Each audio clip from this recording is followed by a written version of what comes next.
की ओर देख रहे हैं, बोला था सभी लोग अंदर केंद्र की ओर देख रहे हैं, ठीक है।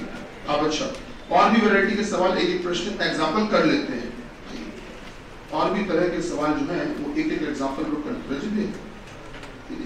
बहुत सारी चीजें रखी हैं, चलो शुरू करते हैं। लिखो सवाल, लिखिएगा 8 व्यक्ति ABCDEFGH,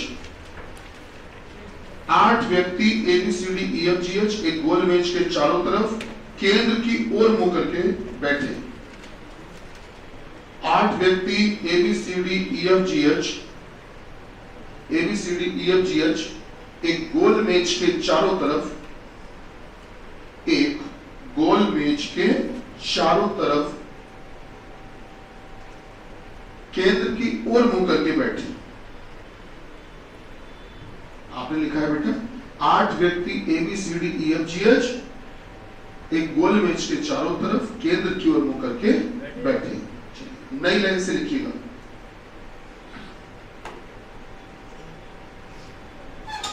लिखिएगा सी के बाद कॉमा लगाइए, H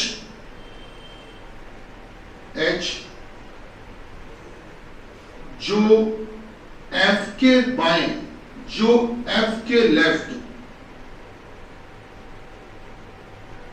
जो F के बाएं, जो F के लेफ्ट,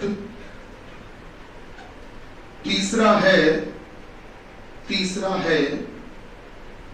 F के बाएं, तीसरा है कॉमा के बाएं,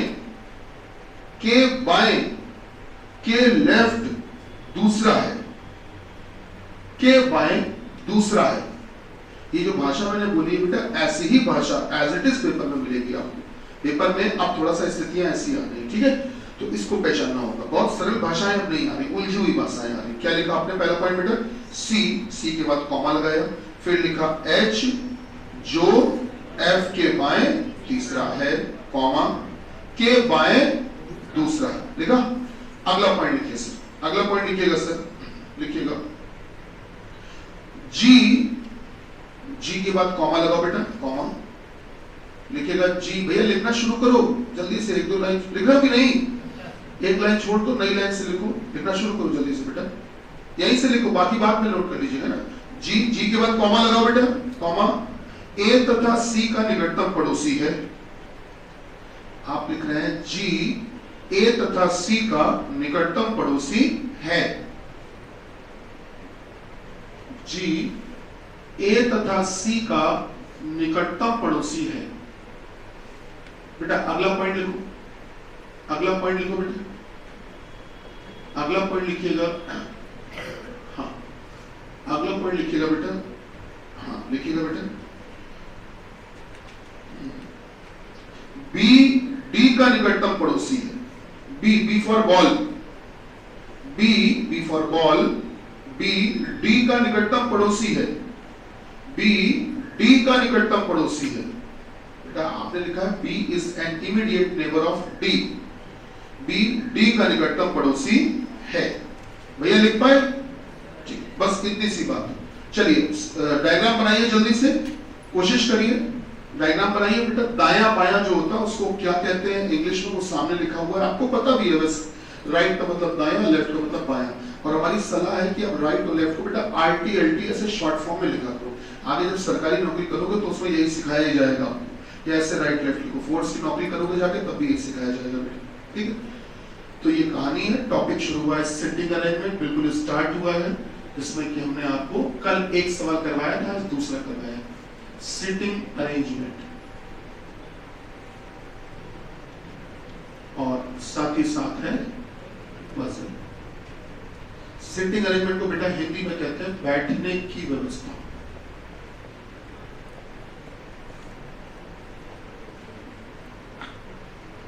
और इसको कहते हैं बेटा पहेली।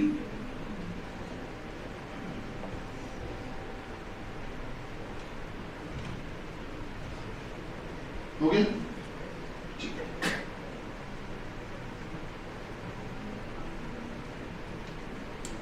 सबकी पोजीशन कंफर्म हो गई? कंफर्म हो गए सारे? शाबाश, सबकी पोजीशन कंफर्म?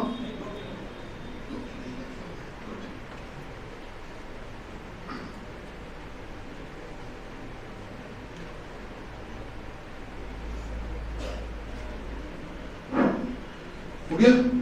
चलिए बढ़िया।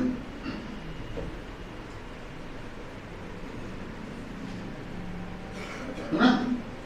शाबाश, बढ़िया। चित्र बनाने के लिए सीधा सा रास्ता है कि देखो, पहली चीज तो कभी भी आपसे कहा जाए गोल मेज, तो ये गलती मत किया करो कि आप एक गोला बना देते हो जैसे आप तौर पे, और बेटा गोल मेज में आप ऐसे लिखना शुरू कर देते हो, मत लिखा करो। रीजन क्या है मैं देखिए आज बता भी देता हूँ आपको रीजन क्या है, क्योंकि ऐसे विश्वास नहीं भी होता है थोड़ा सा। जैसे कहा गया, मान लीजिए ये लोग बैठे हुए हैं, ये बैठा है ए, ये बैठा है बी, ये सी, ये डी, ठीक है, ई एफ जी, बहुत सारे लोग बैठे हुए मान लीजिए, ठीक। अब इनमें क्या होता है कि जब आप ऐसे बैठा देते हो तो दिक्कत ये आती है कि पूछा गया बताओ ए के सामने बैठे व्यक्ति के दाएं दूसरा। अब समस्या ये आती है कि ए के सामने कौन बैठा है, इसमें क्या होता है कि सीधा ही मिल नहीं पाती, कभी कभी ए के सामने तो सी लगेगा, कभी सी लगेगा, कभी के लगेगा, मेरी बात समझ रहे हैं? तो इसमें सीधा ही नहीं मिल पाती है, इसलिए सलाह दी जाती है कि गोल मेज जब कही जाए तो आपको चाहे गोल गोल बोले, चाहे चौकोर मेज बोले, कुछ भी बोले बेटा, ये गोला या ये चीजें नहीं बनाई जाती। पहले आप लाइनें ड्रॉ किया करो। 8 लोग बोले हैं तो आप सबसे पहले 8 लाइनें खींच दोगे बेटा, ठीक है। 4 लाइनें हमने ऐसे खींची, 2 ऐसे खींची, 2 ऐसे खींची। अब आप अपनी मन की खुशी के लिए बना दो गोल मेज, आपको बनाना हो, आपको अच्छा लगता है बना दो गोल मेज, कोई टेंशन नहीं है, आप कोई दिक्कत नहीं है।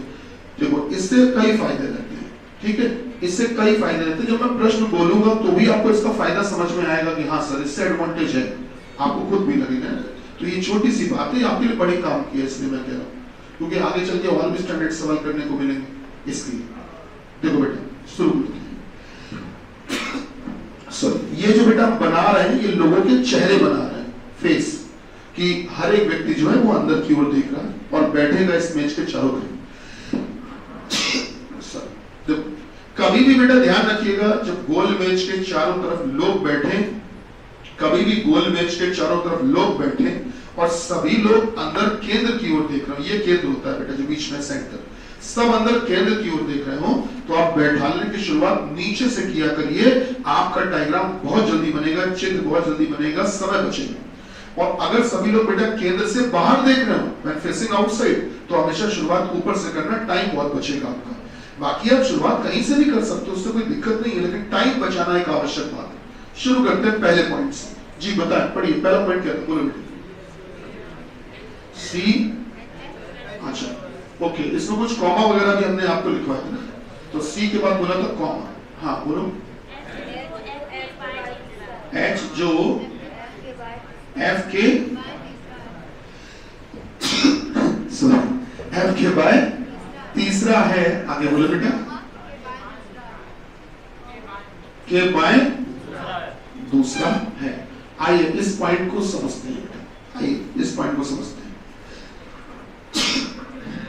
लास्ट है, देखिए कैसे, इसमें क्या करना है, बोला गया सी एच जो एफ के बाएं तीसरा है, ठीक है। तो देखो इस तरह के पॉइंट हमेशा ध्यान रखना, जो सबसे पहला वाला व्यक्ति होता है, क्योंकि अगर आप देखोगे तो बाएं तीसरा, बाएं दूसरा, ये तीसरा दूसरा करके 2-3 बार बोल रहे हैं, तो कभी भी अगर ऐसे पॉइंट दिए जाए तो उसमें जो सबसे आगे व्यक्ति लिखा होता है, उसके लिए हमेशा ये आखिरी वाली बात बोली गई होती है, हमेशा हमेशा ध्यान रखना, उसके लिए हमेशा कौन सी बात बोली गई होती है, आखिरी वाली बात, ठीक है। अच्छा बाकी की कहानी का क्या करें, बाकी की कहानी जो है वो बीच में जो लोग हैं इनके लिए बोली गई होती है, पढ़ते हैं। तो पहले आप बीच वाली कहानी को पूरा किया करो, बाद में ये आखिरी वाली को।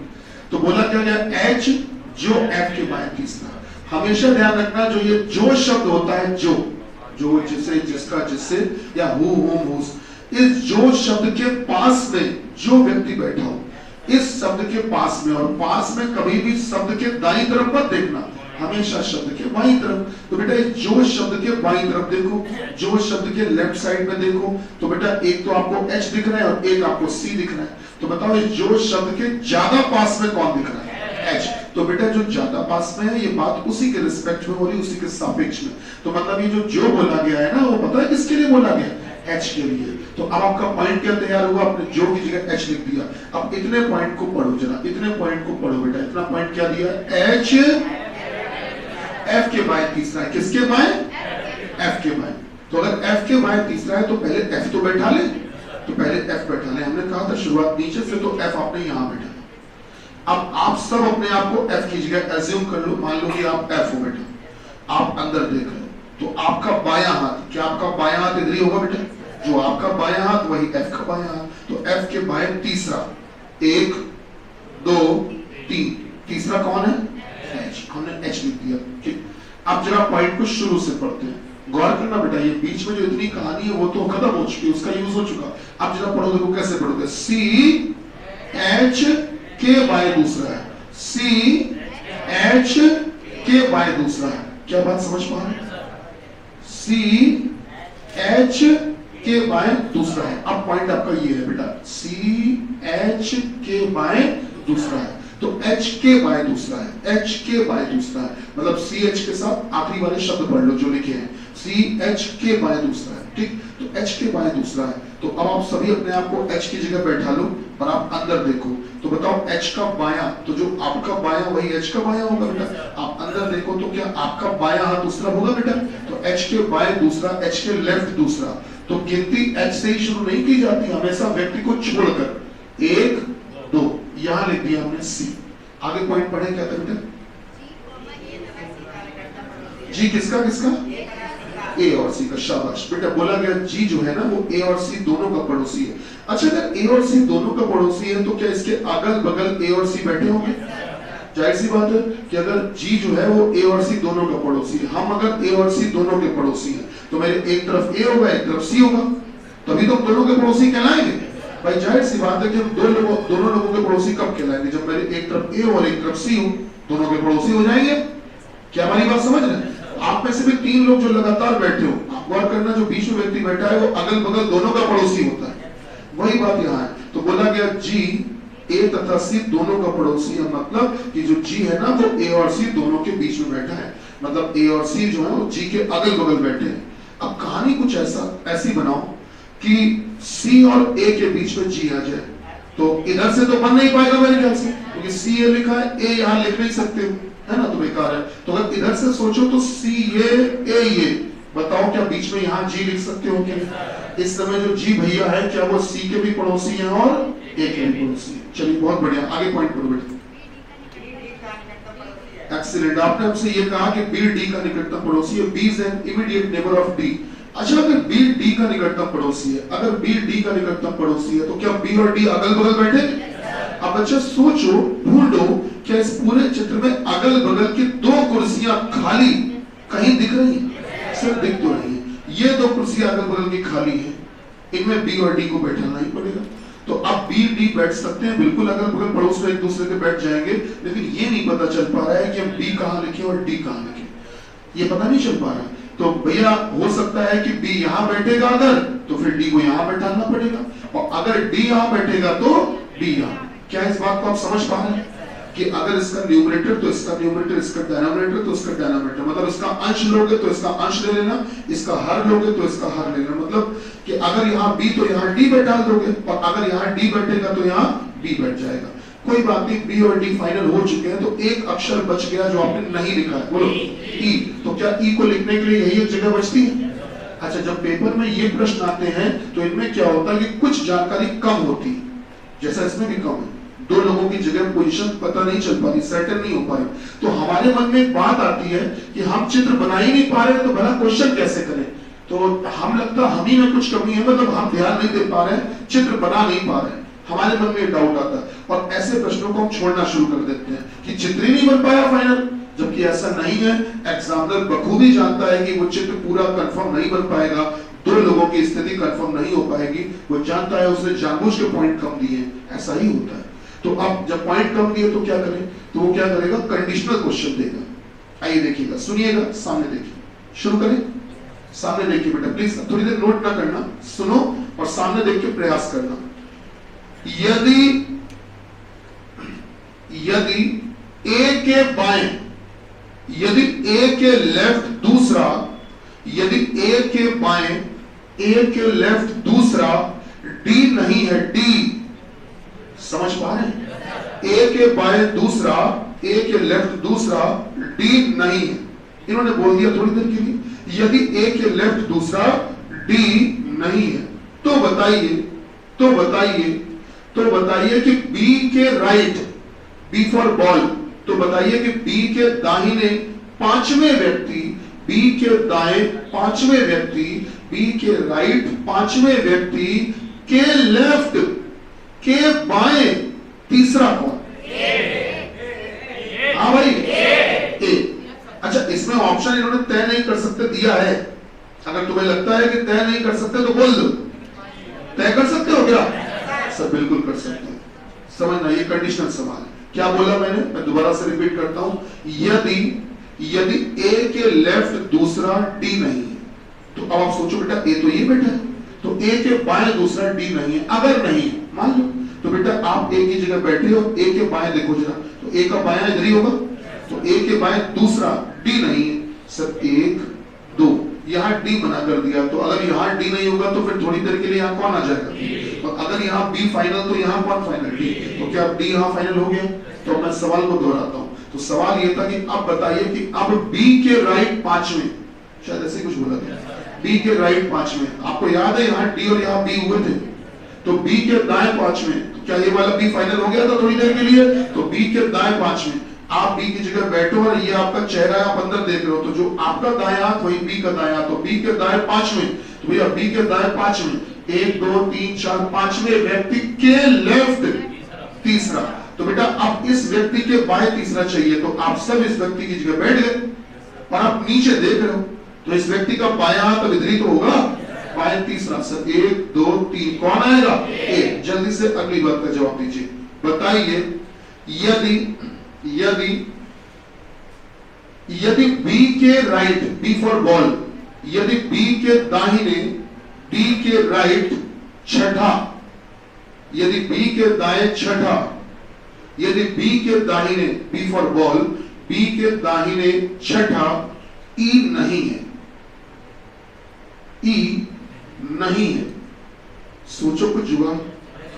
यदि बी के दाएं, बी के राइट छठा, ई नहीं है, इस कंडीशन को यूज कर पा रहे हो? यदि बी के दाएं छठा, ई नहीं है, तो बताइए कि डी के लेफ्ट, डी के बाएं तीसरा कौन? तो बताइए कि डी के लेफ्ट, डी के बाएं तीसरा कौन? हाँ भाई, सी। क्या किसी को ये तो नहीं लगा कि तय नहीं कर सकते? सर तय कर सकते हैं। ये कंडीशनल क्वेश्चन होते हैं, मैं कंडीशन देंगे उसके हिसाब से आपको सवाल को पूरा करना। ध्यान से सुनो, गुरुजी ने आपसे ये कहा था कि यदि बी के राइट, बी फॉर बॉल, यदि बी के दाएं छठा, ई नहीं।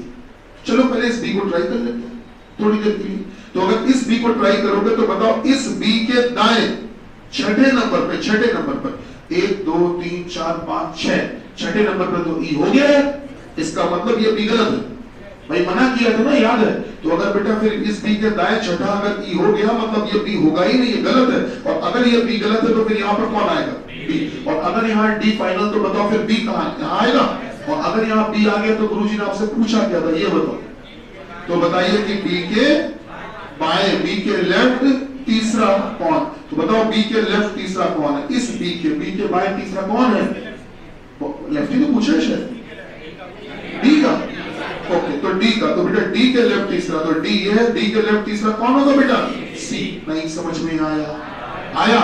एक। अच्छा, अगली बात का जवाब दे दो बेटा जल्दी से, अगली बात का जवाब दे दो कि बताइए जी तथा एच के बीच में, जी तथा एच के बीच में, जी तथा एच के बीच में दक्षिणावर्त दिशा में, क्लॉकवाइज डायरेक्शन में, घड़ी की दिशा में कितने लोग बैठे हैं? देख लो, सोच लो आराम से।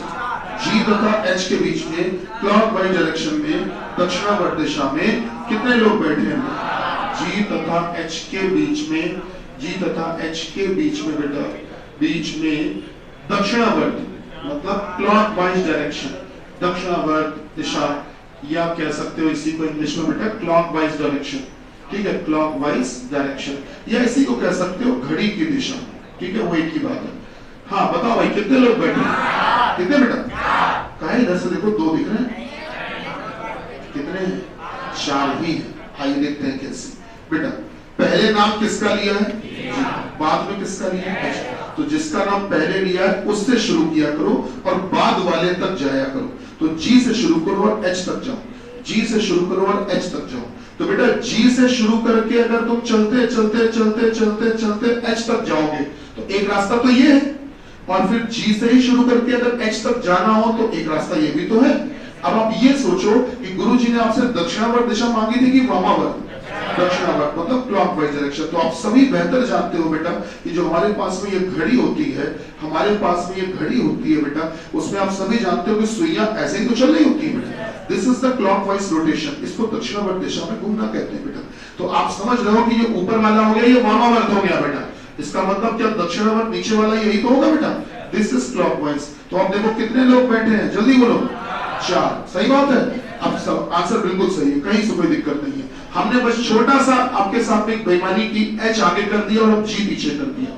अब बताओ बेटा कितने बैठे हैं? बोलो भैया। तो देखिए होगा क्या, अब आपको शुरू किससे करना है? एच। और जाना किस तक है? जी तक। तो बेटा अब एच से शुरू करेंगे और तीर का निशान अब जाकर जी पर खत्म होगा। एच से शुरू करेंगे और तीर का निशान अब जाकर जी पर खत्म होगा।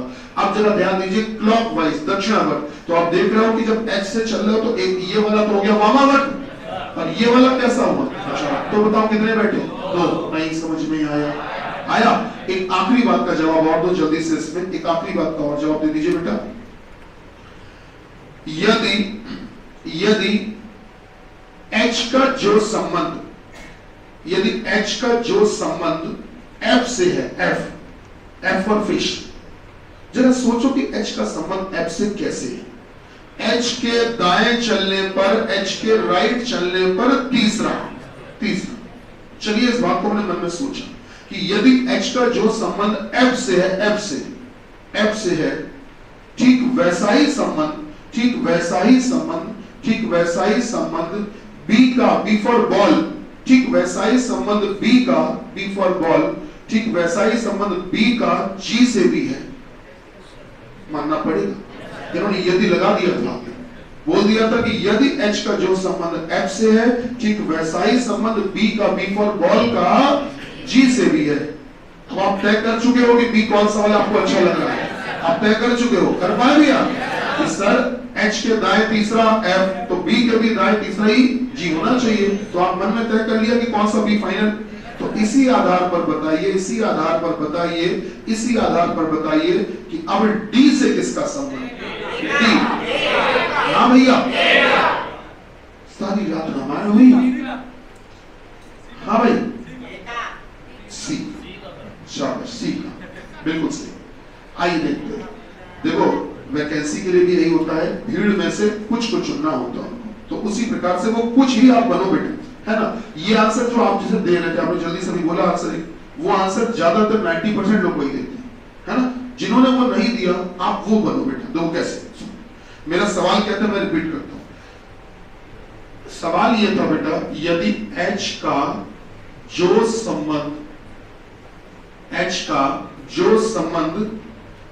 क्या था? एफ से बोला था शायद, है ना, एफ से बोला था, एफ से, हाँ यही बोला था, एफ से है, ठीक वैसा ही संबंध बी का, ठीक वैसा ही संबंध बी का संबंध बेटा, वैसा ही बी का संबंध हमने बताया था जी से। ये बात हमने आपसे बोली थी, याद है? बाद में जो आपसे पूछी थी वो क्या बात है? अच्छा, पहले इतनी बात की बदौलत ये तो तय कर लो कि कौन सा वाला बी आपको अच्छा लग रहा है। तो बी का संबंध जी से, मेरे ख्याल से इस वाले बी को आप मानोगे, तभी तो इस बी के दाएं तीसरा हो रहा है जी। क्या यहाँ वाला बी फाइनल हो गया? और अगर यहाँ वाला बी फाइनल हुआ तो फिर ऊपर वाला कौन फाइनल होगा? डी। चलिए ये बात तो थोड़ी देर के लिए फिक्स हो चुकी है। तो हमने आपसे ये पूछा था कि बताइए, बताइए कि इसी आधार पर डी से किसका संबंध है? किसका? हमने उल्टा पूछा था। देखो एक बात आपके सामने ये लिखी है, और अगर मैंने, मेरी बात को सुनिएगा पहले, अभी कुछ अप्लाई मत करना। अगर मैंने आपसे ये पूछा होता कि बताइए इसी आधार पर डी का संबंध, मैंने अगर पूछा होता इसी आधार पर डी का संबंध किससे है, अगर मैंने ये पूछा होता, तो जरा ध्यान से देखो, दोनों सवालों में फर्क है। डी से संबंध किसका, या डी का संबंध किससे? दो अलग अलग वाक्य हैं। सर मीनिंग पूरा बदल गया। जैसे कहा गया कि उसने मेरी जेब में पैसे डाले, उसने मेरी जेब से पैसे डाले। सर केवल में और से ही तो बदला है, तो वही बात होनी चाहिए। नहीं सर, बहुत अलग बात है। एक बार पैसे आ रहे हैं, एक बार पैसे जा रहे हैं। उसने मेरी जेब में पैसे डाले, उसने मेरी जेब से पैसे डाले। क्या बताओ फर्क है कि नहीं? में और से कितना बड़ा फर्क पड़ रहा है। वैसे ही बेटा यहाँ भी होता है। चलो देखो कैसे, आप जरा गौर करोगे तो ऊपर वाले में देखो H का संबंध किससे था? F से। अच्छा ये बताओ, जो H था, क्या H के दाएं तीसरा ही तो F था? तो मतलब जो का वाला व्यक्ति था ना, का वाले व्यक्ति के दाएं तीसरा बताओ क्या से वाला था कि नहीं था? का वाले व्यक्ति के दाएं तीसरा कौन था? से वाला। इसमें बताओ का वाला व्यक्ति कौन है? बी। तो बताओ क्या बी के दाएं तीसरा से वाला जी हो रहा है कि नहीं हो रहा है? बी के दाएं तीसरा बेटा क्या से वाला आ रहा है कि नहीं आ रहा है? मतलब का वाले व्यक्ति के दाएं तीसरा से वाला, का वाले व्यक्ति के दाएं तीसरा से वाला। अब ध्यान से देखो, यहाँ नीचे वाले में देखोगे तुमने का किसके साथ बोला है? डी के साथ। नीचे वाले में तो डी के दाएं तीसरा अगर देखोगे तो बेटा डी के, भाई का वाले के दाएं तीसरा ही तो चाहिए हमको, तो का वाले व्यक्ति के दाएं तीसरा चाहिए। तो बताओ दाएं तीसरा कौन है? तो अगर ये सवाल होता तो आप कह सकते थे, बिल्कुल कह सकते थे ए से। किससे बेटा? ए से। हमें कोई आपत्ति नहीं थी, लेकिन सवाल दरअसल ये पूछा ही नहीं था। सवाल हमने इसके ऊपर वाला पूछा था। क्या पूछा था कि बताइए डी से किसका? हमने से देकर का पूछ लिया। नीचे वाले में देखो क्या दिया? का देकर से पूछा, और ऊपर वाले में से देकर का पूछ लिया, उल्टा पूछ दिया। तो अभी भी तुम दाएं तीसरा चलोगे क्या उल्टा चलोगे? उल्टा चलोगे। तो बेटा अब डी के दाएं नहीं चलोगे, डी से किसका? तो अब आपको उल्टा चलना पड़ेगा। अब दाएं नहीं, अब बाएं चलोगे। तो बताओ डी से किसका? 1 2 3। तो बेटा किसका? सी का। इस सवाल का जवाब है सी का। नहीं समझ में आया भैया? थोड़ा बहुत पल्ले पड़ रहा है। डी से किसका? सी का। बी का किससे? ए से। अच्छा एक छोटी सी बात का जवाब और दे दो, बस सामने ही लिखा हुआ, इसी के आधार में बताएंगे।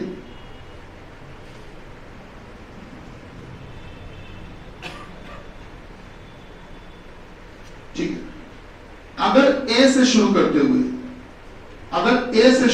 हुए सभी लोगों के नाम, अगर ए से शुरू करते हुए सभी लोगों के नाम हम अंग्रेजी वर्णमाला के सही क्रम में लिखते हैं।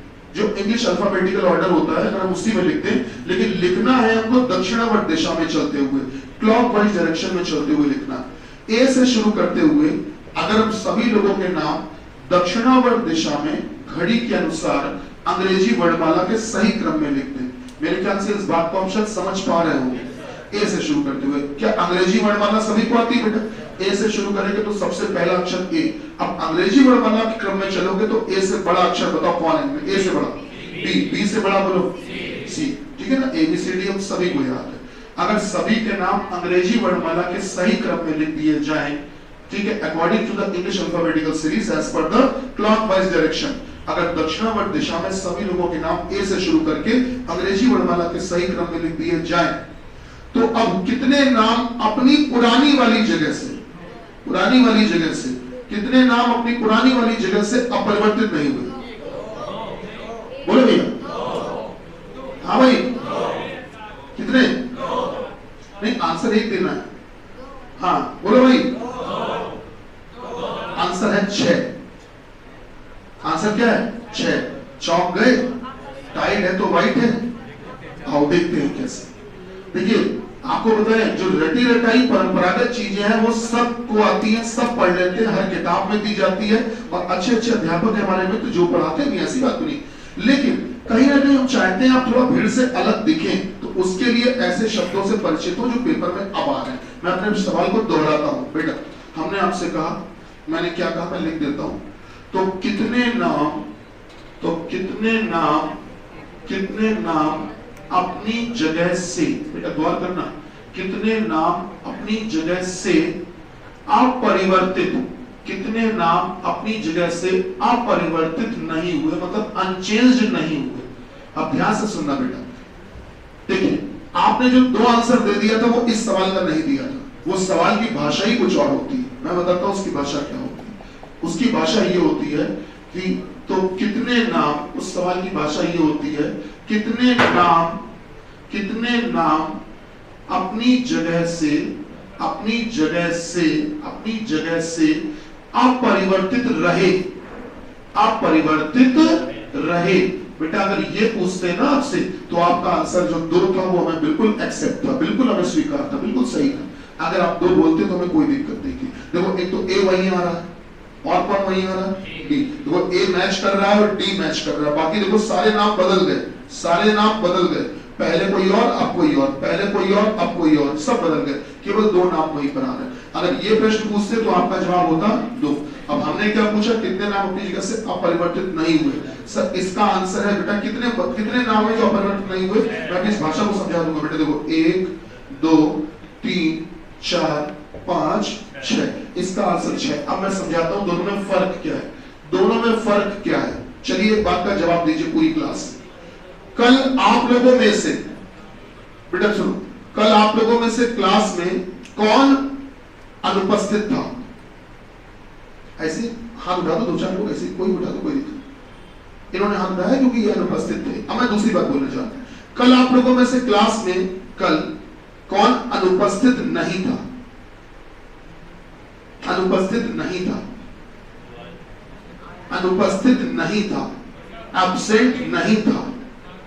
एब्सेंट नहीं था मतलब प्रेजेंट था। सर ये इंग्लिश ग्रामर भी सिखाती है कि फॉरबिडन के साथ कभी नॉट नहीं आता। हिंदी व्याकरण भी सिखाती है कि 2 नकारात्मक शब्द एक साथ आते हैं तो वो सकारात्मक भाव लेकर आते हैं। हिंदी व्याकरण भी सिखाती है। गणित भी सिखाता है कि माइनस माइनस मिलके प्लस बनाते हैं। सर रीजनिंग भी यही बताती है कि 2 नकारात्मक शब्द जो होते हैं वो आपस में एक दूसरे के नेगेटिविटी कैंसिल करके पॉजिटिव बना देते हैं। ये हमको मैग्नेटिज्म भी सिखाता है कि सर सेम पोल होते हैं तो रिपल्शन होता है, ऑपोजिट पोल होते हैं तो अट्रैक्शन होता है। प्रतिकर्षण आकर्षण सिखाया ही गया होगा। अब आ जाते हैं यहाँ पर, बेटा गौर करना। हमने आपसे 2 नकारात्मक शब्द, क्या बोला? अपरिवर्तित एक नकारात्मक शब्द है। अगर परिवर्तित बोल देते तो कोई दिक्कत नहीं। आ लगा दिया, असफल, असुरक्षित, अपरिवर्तित, ये नकारात्मक है, नेगेटिव वर्ड है। तो अपरिवर्तित नहीं हुए, ये भी नेगेटिव, माइनस माइनस ने एक दूसरे को कैंसिल कर दिया। पता है आपसे आप क्या पूछना चाह रहे थे? हम पूछना चाह रहे थे तो कितने नाम अपनी जगह से परिवर्तित हुए। नहीं समझ में आया? कितने नाम अपनी जगह से परिवर्तित हुए मींस कितने नाम अपनी जगह से बदल गए, ये हम पूछना चाह रहे थे। सर भाव यही था। देख लो सामने कितने बदल गए अपनी जगह से, ध्यान से लो, कितने? 6, यही आंसर है। क्या बात पल्ले पड़ी? क्लियर हो रहा है? बेटा शब्दों को पहचानो। एग्जामिनर आपके साथ जो छलकपट करेगा वो शब्दों में ही करेगा। हाँ जी, क्या किया जाए? नहीं तो अगर ना की जाए तो उस स्थिति में सवाल का आंसर होगा तय नहीं कर सकते। मेरी बात समझ रहे? क्योंकि डी यहाँ आ भी सकता है और यहाँ बी भी तो आ सकता है। अगर बी आ जाएगा तो उत्तर कुछ और ही होगा, तो बेटा फिर तय नहीं कर सकते, है ना? ये तो मैंने इस स्थिति में आपको बताया। जल्दी से एक छोटी सी बात का जवाब और शीट पे आ जाओ। हाँ देखिए, ये जो सवाल हमने आपको करवाया है ये अभी केवल आपने प्रश्न किया है जिसमें सारे लोग अंदर केंद्र की ओर देख रहे थे। अभी हम लोग कल एक प्रश्न और करेंगे जिसमें सारे लोग केंद्र से बाहर देखेंगे। उसके अलावा एक प्रश्न और करेंगे जिसमें सारे मतलब इन लोगों में से कुछ अंदर देखेंगे और कुछ बाहर देखेंगे। तो ये 2 प्रकार के प्रश्न लोगों के लिए कल करने के लिए भी हैं। लेकिन शीट पे अगर गौर करोगे, बेटा शीट पर ध्यान दो, तो शीट पे प्रयास करने के लिए आपके पास बहुत कुछ है। अगर आप गौर करोगे तो जैसे पहले सवाल को देखो, अभी सॉल्व नहीं करना, बस समझो, मेरी बात को सुनो बेटा। देखोगे तो क्या बोला गया? ABCDEFGH केंद्र के मुंह करके व्रत में बैठे हुए। क्या कोशिश हो पाएगी? प्रयास करिएगा। हो जाता है तो ठीक है, नहीं हो पाता तो परेशान मत होना, ठीक है ना बेटा? अच्छा, इसमें ही इसी सवाल में ही एक सवाल हमने और इसमें शामिल करना था, खैर नहीं हुआ तो उसको मैं बोल के करवाऊंगा, ठीक है? तो कल की क्लास में ये 2 प्रकार की चीजें हम लोग और पढ़ने वाले हैं, ठीक? मिलते हैं कल की क्लास में। शीट लगा के आना बेटा, है ना? शीट जरूर ट्राई करके। चलिए धन्यवाद, मिलते हैं। भारत माता की जय।